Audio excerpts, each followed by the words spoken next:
জুলাই জুলাই এখন মানে মানুষের কাছে এটা একটা গালি হয়ে গেছে গো। এখন আপনি দেখবেন ফেসবুকের মধ্যে ঢুকলে সবাই জুলাইয়ের কথা বলে গালিগালাজ করতেছে। মানে জুলাই, মানে এরা জুলাইয়ের লগে 1971 বা স্বাধীনতা যুদ্ধ এগুলারে মিলানোর চেষ্টা করতেছে বা কম্পেয়ার করতে চেষ্টা করতেছে। বাট এটা হলো গাছে মাছে, মানে এটা তো মিলে না কোনোভাবে। জুলাই হলো বাটপারি, জুলাই হলো জঙ্গিবাদ, জুলাই হলো লুট, জুলাই হলো পুলিশ হত্যা করা, জুলাই হলো বঙ্গবন্ধুর গান বাজাই, তারপরে বঙ্গবন্ধুর মূর্তি ভাঙা।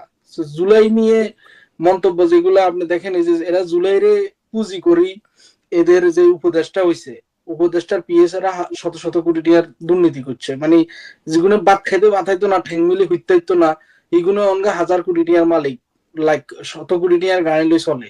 তো এই জুলাই হইলো, এইটা হইলো এক নম্বর বাট পারে। দ্বিতীয় নম্বরে দেখেন, এই যে জুলাইরে পুঁজি করি দেশের কোনো উন্নতি বা অগ্রগতি কোনো কিছু এরা করতে পারে নাই। এই জুলাইয়ের পরে আইন শৃঙ্খলার বাহিনী, আইন শৃঙ্খলার কি একটা অবনতি হয়েছে। মানে গত 6 মাসে 400-র উপরে খালি রেপ হয়েছে, 300-র উপরে মার্ডার হয়েছে। তো এইটা হইলো মানে জুলাইয়ের অবদান। তারপরে ইউনুচ্ছা দেশ সুদি হাতে কি করছে, হাতে হাতের যে ট্যাক্স টুক্স আছে সবগুলো হাতে মাফ করাই লাইছে, হাতে গ্রামীণ ব্যাংকের মালিকানা লইছে, হাতে ইয়ে করছে। মানে হাতের এটা হলো মানে বুয়েতি বয়সে হাতের একটা শখ জাগ যে হাতে বাংলাদেশের নেতৃত্ব দিব, বাংলাদেশের প্রধানমন্ত্রী হইব। তো এটার অনুযায়ী হাতে দীর্ঘদিন ধরে একটা মানে চক্রান্ত করছে, বিদেশ থেকে টাকা আনি বাংলাদেশের যে জঙ্গিরা আছে জঙ্গিদের মধ্যে বিতরণ করি, এদেরকে মানে শেখ হাসিনা বা আওয়ামী লীগ সরকারের পিছনে লাগাই দিছে। তারপরে জুলাইয়ের আন্দোলনটা আসিল কি লই, জুলাইয়ের আন্দোলনটা আসিল কোটা আন্দোলন, মুক্তিযোদ্ধার নাতি পুতনিরে শেখ হাসিনা কোটা দেব, এটার লাই বলি। তো এই কোটা আন্দোলনের অংশগ্রহণ করি, কোটা আন্দোলনের টাইনতে টাইনতে এটারে সরকার বিরোধী আন্দোলন নামা হালাইছে। তারপর হিগুন যে দাবি করে হিগুনের এই মরছে সেই মরছে। এখন আইন শৃঙ্খলা বাহিনীর উপরে যখন আপনি আক্রমণ করবেন, যখন এদেরকে আপনি মারতে চেষ্টা করবেন, আইন শৃঙ্খলা বাহিনী কি মানে আমরা এদের চুমা দিব?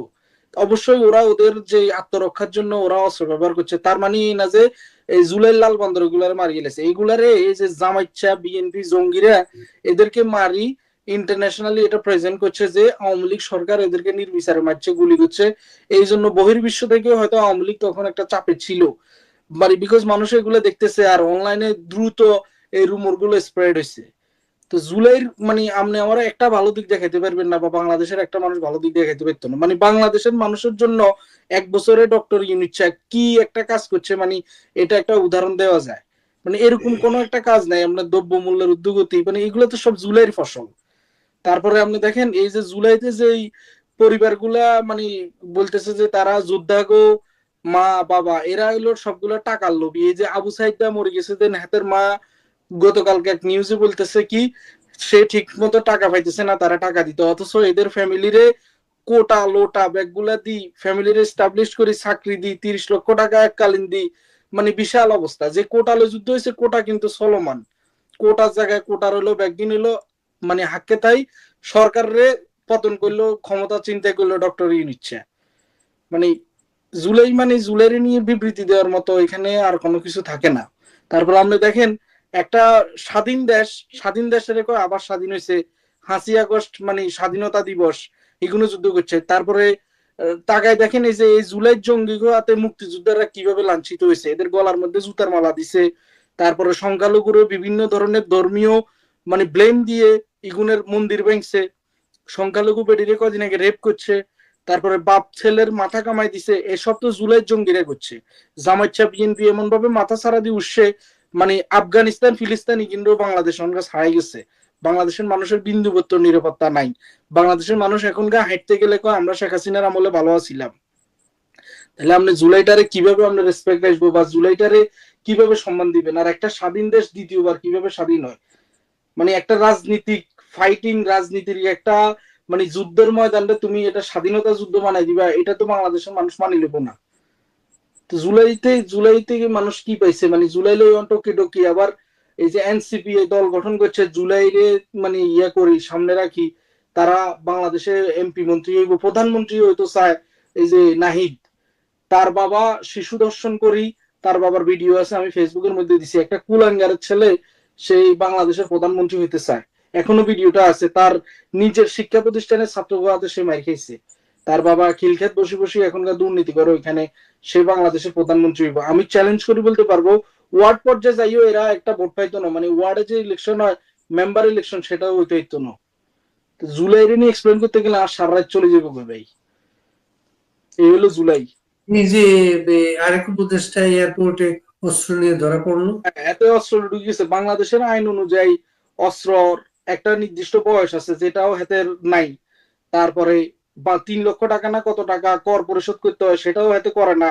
হাতে বেতন হয় কত, ইয়া করতে করো, এগুলো কোনো যায় না। হাতে AK-47 এর মতো ভয়ঙ্কর অস্ত্র ম্যাগজিন লই হাতে এয়ারপোর্ট হারিয়ে যায়। হাতে তো বাংলাদেশ দেখি হাতে বাঁচি গেছে। হাতে এটা লো যদি তার কৃষ্ণে কোথায় যেতে লাগছে, হিয়ানে গেলে মানে বাংলাদেশের সম্মানটা কই যেত।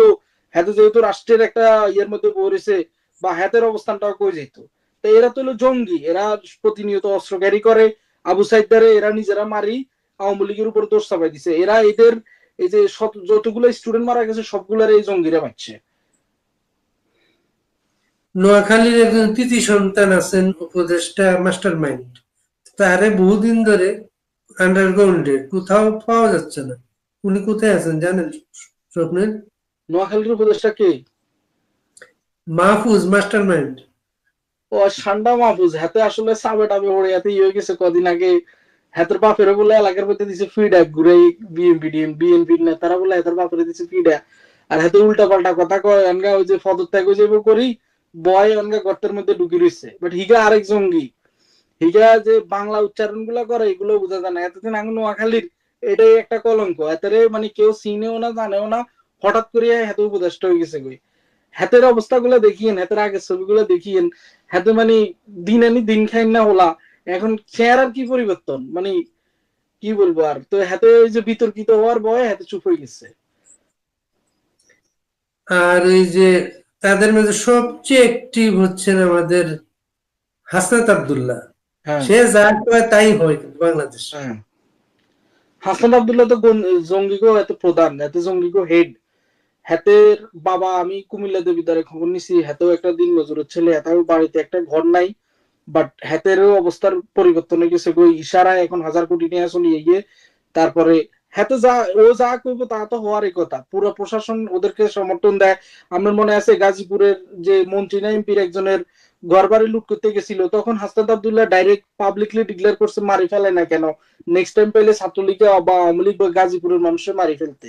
তো এই জঙ্গিবাদের উস্কানিদাতা, জঙ্গিবাদের গডফাদার হলো ডক্টর ইউনিটচা। তো ডক্টর ইউনিটচা যখন মানে একটা দেশের সরকার প্রধান বর্তমানে, মানি আর না মানি, হাতে তো জোর করে হলেও বসছে। হাতে যখন হাসনাতের মতো জঙ্গিরে শেল্টার দেয়, তখন হাসনাতের পক্ষে যে কোনো কিছু করা এটা অবাস্তব কিছু না। 32 নম্বরটা ভেঙে ফেললো স্বপ্নীল, কোনো প্রতিরোধ হলো না। কবে এর প্রতিরোধ আশা করেন? ধানমন্ডি 32 যেটা, এটা বঙ্গবন্ধু স্মৃতি বিজড়িত একটা বাড়ি। এটার প্রতিরোধ প্রতিবাদ এবং এটার প্রত্যেকটা ইটের হিসাব এরা দিব। বাংলাদেশ আওয়ামী লীগ এটা ফিরবো, বাংলাদেশ আওয়ামী লীগ এদের বিচার করবেই। এরা এই যে যারা যারা ভিডিও করে উল্লাস করে গেছে, এদেরকে একটা একটা ধরে ধরি, এদেরকে যে ইট একটা একটা ভাঙছে এটার জবাব ইটের বদলা এদেরকে পাটকেলে এরা দিতে হইব। এবং খুব শীঘ্রই। বাংলাদেশের ঋতুর মতো ক্ষমতা পরিবর্তন হয়।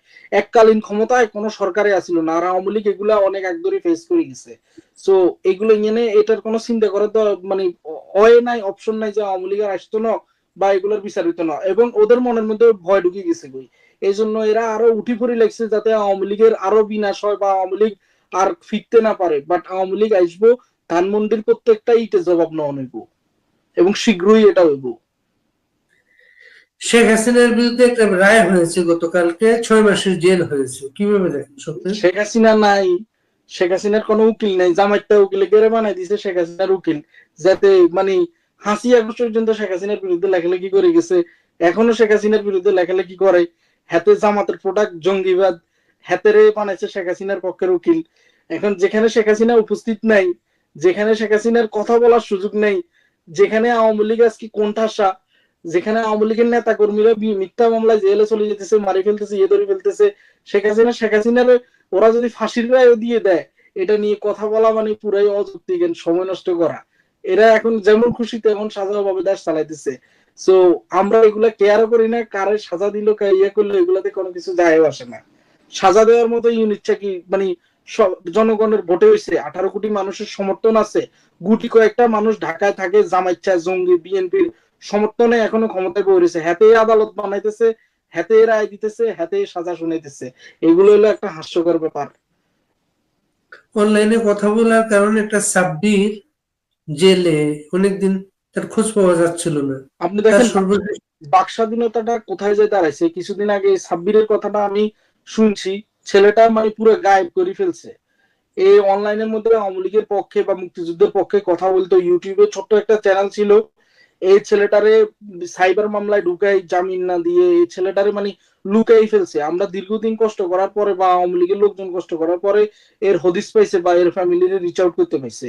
শুধু এটা না, মানে এখানে কেউ জয় বাংলা স্লোগান দিতেছে, আমেরিকাতে তার ভিডিও প্রকাশ হইতেছে, তার বাবারে ধরে মারতেছে। কিছুদিন আগে একটা ছেলে, বাড়ি হলো ফেনী, আপনি ফেনীতে ছিলেন দীর্ঘদিন, ফেনীর এই যে একটা ছেলে আমার সাথে এখানে থাকে, জয় বাংলা স্লোগান দিছিল, তার বাবারে ধরে ফেনীতে মার দিছে।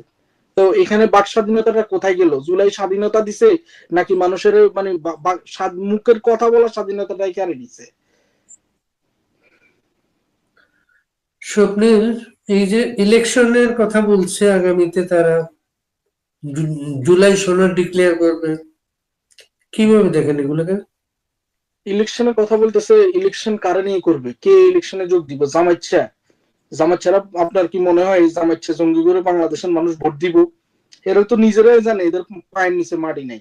তারপরে বিএনপি, বিএনপি বাংলাদেশের একটা বড় দল, বাট বিএনপি 5ই আগস্টের পরে যে অপকর্মগুলা করছে, যে লুটগুলা করছে, আওয়ামী লীগের অধিকাংশ নেতা কর্মীরা বিএনপি মারি ফেলছে। বিভিন্ন দর্শনে বিএনপির নেতারা জড়িত।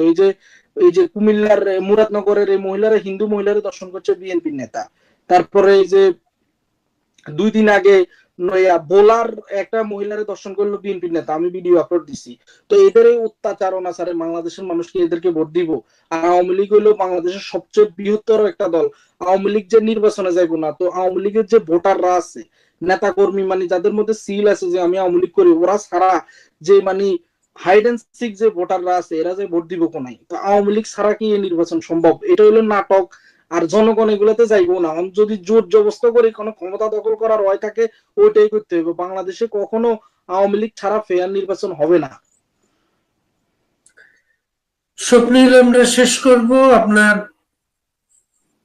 অনুসারী নতুন প্রজন্মের ছেলেমেয়ের উদ্দেশ্যে যদি কোনো আহ্বান থাকে সেটা বলতে পারেন। নতুন প্রজন্ম বলতে আমি আমার ছাত্রলীগের ভাই বোন যারা আছে তাদের প্রতি আমার আহ্বান, আপনারা ধৈর্য ধরেন, নিরাপদে থাকেন। আমাদের দিন ঘুরবো, আমাদের সময় ঘুরবো, আমরা এগুলার মানে এক এক করে এগুলার হিসাব লমু। সো এখন বর্তমানে যেহেতু খারাপ সময়, নিজেরা নিজেদের সেফটি বজায় রাখেন, নেত্রীর সাথে কানেক্টেড থাকেন, এবং আমাদের যারা বহির্বিশ্বে আছে তাদের সাথে কানেক্টেড থাকেন। যে কোনো হেল্প লাগলে আমাদের সাথে যোগাযোগ করবেন। আল্লাহ ভরসা, দিন ফিরবেই।